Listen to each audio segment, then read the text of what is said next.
Poet thinkers அப்படின்னு சொல்லிட்டு இவங்க நாட்டை வந்து குறிப்பிடுவாங்க. கோத்திசை, அதே மாதிரி பீத்தோவன், ஐன்ஸ்டீன், இந்த மாதிரி 2300க்கும் மேற்பட்ட பியர் வகைகள்ன்றது இவங்க நாட்டில் உருவாக்கப்பட்டிருக்கு. நான் ஏற்கனவே சொன்ன மாதிரி இந்த வேர்ல்ஸ்வாகன், BMW இந்த மாதிரி உயர்தர கார் வகைகள்லாம் இவங்க நாட்டில் வந்து உற்பத்தி பண்றாங்க.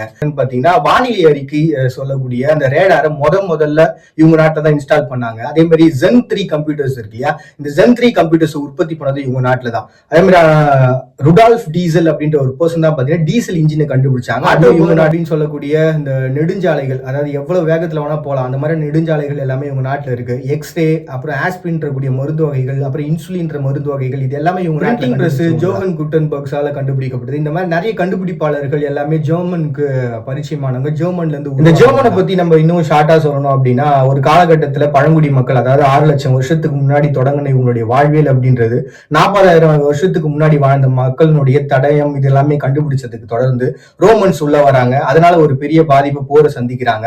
பழங்குடி மக்கள் அப்படின்றவங்க அவங்களுடைய வாழ்வாதாரத்தையும் அவங்களுடைய நிலத்தையும் இழக்கிறாங்க. அதை தொடர்ந்து மறுபடியும் ஹிட்லர் வராங்க. அதுக்கப்புறம் சிறு சிறு ராஜ்யங்கள் வருது. மார்ட்டின் லூதர் கிங் போன்ற பெரிய ஆட்கள் வராங்க. அதனால கலாச்சார மாறுபாடுகள் அப்படின்றது ஏற்படுது. இதை தொடர்ந்து பாத்தீங்கன்னா ஜனநாயகம், கம்யூனிசம் அப்படின்னு சொல்லிட்டு இரு வேறுபாடுகளா இவங்க பிரிகிறாங்க. அதனால தொழில்துறை வளர்ச்சி அப்படின்றது இன்க்ரீஸ் ஆகுது, பொருளாதாரம்ன்றது இன்க்ரீஸ் ஆக ஆரம்பிக்குது. ஒரு காலகட்டம் வரைக்கும் பாத்தீங்கன்னா மக்கள் வந்து போர்களால பாதிக்கப்பட்டு அடிமைகளாக்கப்பட்டு அதனால பாதிப்பை சந்திச்சுட்டு இருந்த மக்கள் ஒரு கட்டத்துக்கு அப்புறம் ஜனநாயகம், கம்யூனிசம் பிரிஞ்சதுக்கு அப்புறம் இன்னைக்கு உலகத்திலேயே 3வது மிகப்பெரிய பொருளாதார சக்தி வாய்ந்த கொண்ட ஒரு நாடா ஜெர்மன் மாறி இருக்காங்க. எத்தனை முறை வீழ்ந்தாலும் விழக்கூடிய ஒரு சக்தி வாய்ந்த ஒரு மக்கள் கொண்ட ஒரு பிளேஸ் தான் ஜெர்மன். ஜெர்மன் ஒரு ஆச்சரியம் தான்.